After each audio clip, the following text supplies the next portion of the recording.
তৃতীয় শ্রেণী প্রাথমিক বিজ্ঞান। তো আজকে আমরা সমাধান করব, এটা হচ্ছে অধ্যায় 6।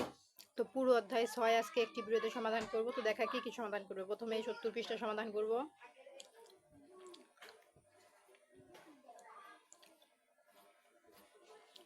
তারপরে এই যার একটা ছক আছে এটা সমাধান করব। এটার পৃষ্ঠা নাম্বার হচ্ছে 74। তারপরে এই যার একটা ছক আছে এটা সমাধান করব। এটার পৃষ্ঠা নাম্বার হচ্ছে 76। তারপরে 77 পৃষ্ঠার এইগুলো সমাধান করব। 78 পৃষ্ঠার এইগুলো সমাধান করব, এই যে প্রশ্ন। তারপরে 79 পৃষ্ঠার এই বড় প্রশ্ন সমাধান করব, ঠিক আছে। তো পরবর্তীতে অধ্যায়ের সাথে ভিডিও দেখার জন্য অবশ্যই সাবস্ক্রাইব মাই চ্যানেল। তো চলো আমরা প্রথম থেকে শুরু করি। এই যে দেখো আমরা চলে এসেছি 70 পৃষ্ঠার প্রথমে। তো দেখো এখানে বলেছে নিচের দেখানো ছকের মতো একটি ছক তৈরি করি। তো এরকম একটা ছক তৈরি করবা এবং এখানে বস্তুর নাম আছে এবং এই বস্তু কাদামাটি দিয়ে কি ধরনের বল তুমি প্রয়োগ করছো সেটা এখানে লিখতে হবে এবং বল প্রয়োগের পর আকৃতি কেমন হয়েছে সেটা এখানে লিখবা। আবার এইটা দিয়ে কি বল প্রয়োগ করছো সেটা এখানে লিখবা। আবার এইটা দিয়েই বল প্রয়োগের পরে আকৃতি কেমন হয়েছে সেটা এখানে লিখবে। তো চলো আমরা প্রত্যেকটা উত্তর দেখে নেই। তারপর দেখো এখানে নিচে এই দেখো এখানে দেওয়া আছে, হ্যাঁ, সমস্ত কিছু দেওয়া আছে। যেমন এই যে প্লাস্টিকের স্কেল হচ্ছে, এই যে কাগজ হচ্ছে, এই যে আর রাবার ব্যান্ড হচ্ছে, এই যে আর উপরে আছে কাদামাটি, এই যে কাদামাটি ছবি, এই যে। তো সবকিছু ছবি দেওয়া আছে এবং দেখো এখানে 2 নম্বরে বলেছে যে বস্তুগুলোর ওপর বিভিন্ন ধরনের বল প্রয়োগ করি, এগুলোর আকৃতি কি ধরনের পরিবর্তন হয় তা পর্যবেক্ষণ করি, পর্যবেক্ষণগুলো ছকে লিখি। তো এগুলো আমাদের ছকে লিখতে হবে। তারপরে এই উত্তরটা নিয়ে সহপাঠী মানে বন্ধুদের সাথে কথা বলবা। তো চলো আমরা এগুলোর উত্তর দেখে নিই। এই দেখো প্রিয় শিক্ষার্থীরা, কাদামাটি দিয়ে কি হবে, কি ধরনের বল, চাপ, আর কেমন আকৃতি হবে, চ্যাপ্টা হয়েছে। আর রাবার ব্যান্ড টান, আর কি আকৃতি কেমন হবে, লম্বা বা প্রসারিত হয়েছে। তারপর আছে প্লাস্টিকের স্কেল, কি ধরনের বল প্রয়োগ করেছো, চাপ, আর আকৃতি কেমন, বেঁকে গেছে। আর কাগজের বল কি, চাপ, আর কেমন আকৃতি হয়েছে, ভাঁজ হয়েছে। আর সহপাঠীদের সাথে আলোচনা করবো। দেখো এরা কিরকম ভাবে আলোচনা করেছে এখানে লিখে দিয়েছে। তো তোমরা এরকম ভাবে আলোচনা করতে পারো বা নিজেদের মন মতো, ঠিক আছে। তো দেখো আমাদের এটা উত্তর কমপ্লিট। এখন চলে যাবো আমরা পরবর্তী পৃষ্ঠার সমাধানে।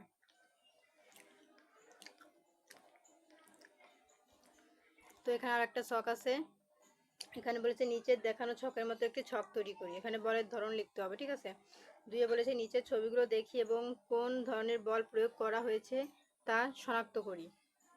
প্রয়োগ করা বলের ধরন ছকে লিখি। তো প্রয়োগ করা বলের ধরনটা আমাদের এর মধ্যে লিখতে হবে আর এটা নিয়ে সহপাঠীর সাথে আলোচনা করতে হবে। এখন নিচে দেখো এখানে ছবি দেওয়া আছে, আমরা ছবিগুলো দেখলাম, দেখার পরে কোন ধরনের বল প্রয়োগ করা হয়েছে তো সেই ধরনটা আমরা এর মধ্যে লিখবো। চলো উত্তরটি দেখে নিই।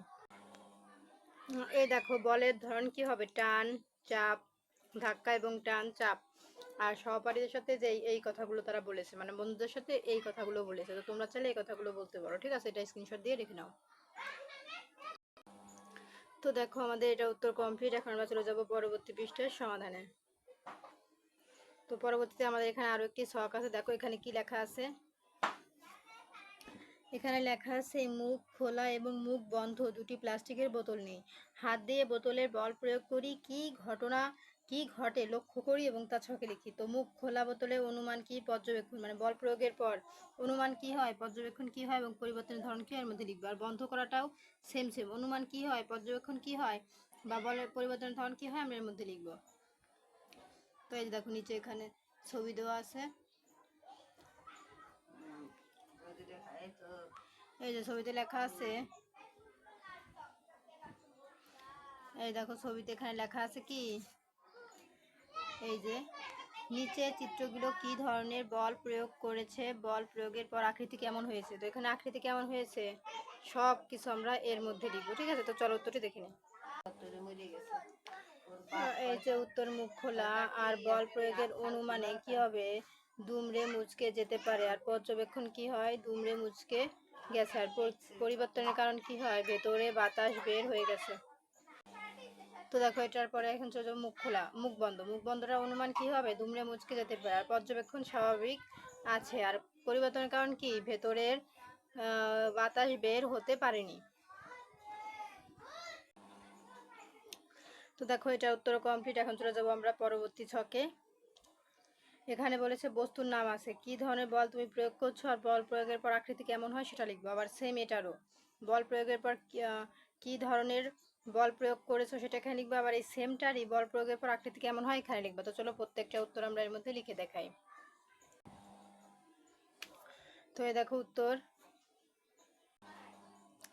তো এই যে ফোমের বল হবে চাপ, আর আকৃতি কেমন হয়েছে, সংকুচিত বা হয়েছে বা চুপসে গেছে। আর লোহার পেরেক বল প্রয়োগ করেছো কি, ধাক্কা, আর আকৃতি কেমন হয়েছে, বাঁকা হয়েছে। আর ভেজা কাপড়, এটার বল প্রয়োগ হবে চাপ আর আকৃতি হবে মুচড়ে গেছে। আর প্লাস্টিকের এটা হবে চাপ আর বল প্রয়োগ আকৃতি কেমন হয়েছে, দুমড়ে মুচড়ে গেছে। তারপর দেখো স্প্রিং, এটার বল প্রয়োগ কি হবে, টান, আর আকৃতি হবে প্রসারিত হয়ে লম্বা হয়ে গেছে। তো দেখো আমাদের এটা উত্তর কমপ্লিট। এখন চলে যাব পরবর্তীতে। এখানে আমাদের আর একটা ছক আছে। 3 নম্বরে বলেছে নিচের বলগুলো থেকে স্পর্শ বল এবং অস্পর্শ বল শনাক্ত করে নিচের ছকে লিখি। তো এখানে এইখানে উত্তর দেওয়া আছে, এর মধ্যে থেকে কোনগুলো স্পর্শ বল সেগুলো আমরা এর মধ্যে লিখবো, আর কোনগুলো অস্পর্শ বল সেগুলো আমরা এর মধ্যে লিখবো। তো চলো উত্তরটি দেখে নেই।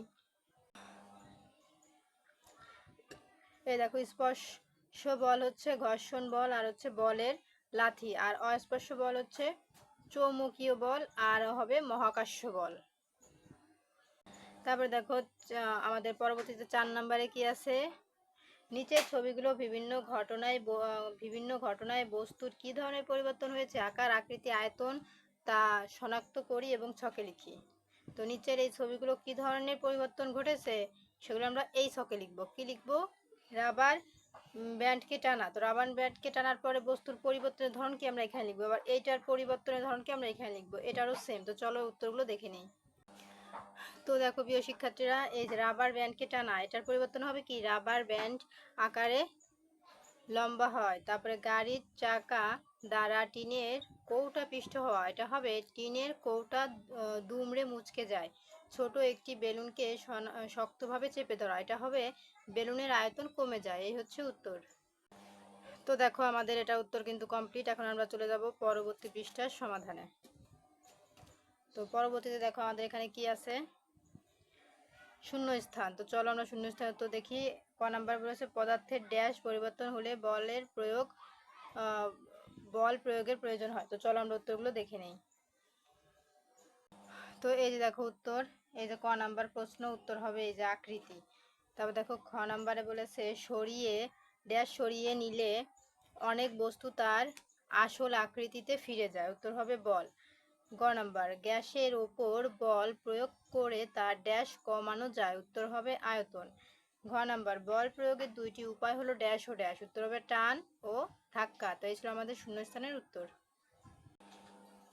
তারপর দেখো প্রিয় শিক্ষার্থীরা, আমাদের শূন্যস্থানে পড়ে চলে যাব ডান বাম মিলকরণে। এখানে বাম পাশ থেকে ডান পাশ মিলাতে হবে। তো আমরা 1 2 করে লিখে নিলে আমাদের মিলাতে সুবিধা হবে। তো প্রথমে আছে কাদামাটিতে চাপ প্রয়োগ করলে চ্যাপ্টা হয়ে যায়, এই যে 1 নাম্বার। তারপরে মার্বেল টোকা দিলে গতিশীল হয়, এটা হবে 2 নাম্বার। বায়ু ভরা ছোট বেলুনকে শক্তভাবে চেপে ধরলে আয়তন কমে যায়, এটা হবে 3 নাম্বার। আর রাবার ব্যান্ডকে টান দিলে লম্বা হয়ে যায়, এটা হবে আমাদের ডান বামের সমাধান। ঠিক আছে, এখন চলে যাব টিক চিহ্নে। তো টিক চিহ্নে দেখো আমাদের ক নাম্বারে বলেছে বল সরিয়ে নিলে নিচের কোন বস্তুটি আবার আগের আকৃতিতে ফিরে আসে, উত্তর হবে রাবার ব্যান্ড। গ নাম্বার। তারপর দেখো 2 বলেছে নিচের কোন বস্তুটিকে বল প্রয়োগের মাধ্যমে আকৃতি ধনুকের মতো ধরা যেতে পারে, উত্তর হবে খ প্লাস্টিকের স্কেল। 3 নাম্বার নিচের কোন বলের প্রভাবে গাছ থেকে ফল ভূপৃষ্ঠে পড়ে, উত্তর হবে মহাকর্ষ বল। তো এই ছিল কিন্তু আমাদের সমাধান। এখন চলে যাব আমরা সংক্ষিপ্ত প্রশ্ন। এখানে আছে 3টি। কতে আছে বল প্রয়োগ করে কিভাবে পদার্থের আকার পরিবর্তন করা যায় তার একটি উদাহরণ দিই। তো চলো এগুলোর উত্তর দেখে নেই। তো এই দেখো ক নাম্বার প্রশ্ন, উত্তর হবে খালি প্লাস্টিকের বোতলকে মোচড়ানো হলে তা সংকুচিত হয়, এতে বোতলটি আকারে ছোট হয়ে যায়, এক্ষেত্রে বল প্রয়োগের ফলে পদার্থের আকার পরিবর্তন হয়েছে।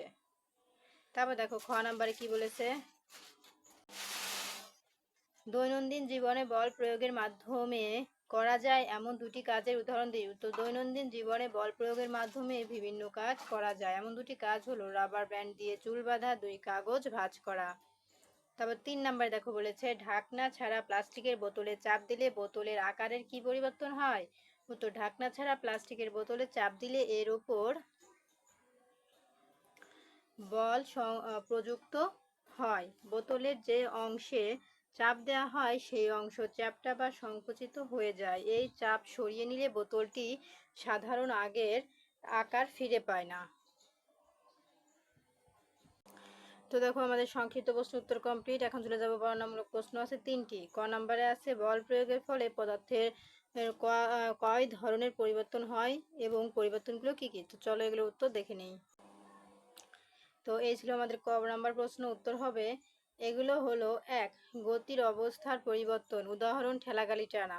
2 আকৃতির পরিবর্তন, উদাহরণ রাবার ব্যান্ড টেনে লম্বা করা। 3 আয়তন পরিবর্তন, উদাহরণ বেলুন ফোলানো। এখন দেখো খ নাম্বার প্রশ্ন, কলম দিয়ে কাগজের ওপর লেখা হলে স্পর্শ বল কেন? উত্তর যে বল প্রয়োগের জন্য দুটি বস্তু সরাসরি সংস্পর্শ প্রয়োজন তাকে স্পর্শ বল বলে। কলম দিয়ে কাগজের ওপর লেখার সময় কলমের নিবটি কাগজের স্পর্শ করে, ফলে কাগজের ক্ষুদ্র ক্ষুদ্র তন্তুগুলো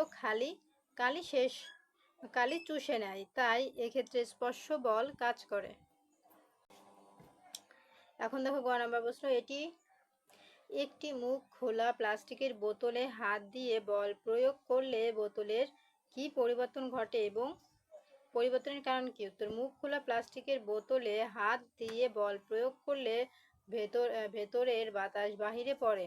এতে এতে বোতলের যে অংশ চাপ পড়ে সেই অংশ চ্যাপ্টাও সংকুচিত হয়ে যায়, ফলে বোতলের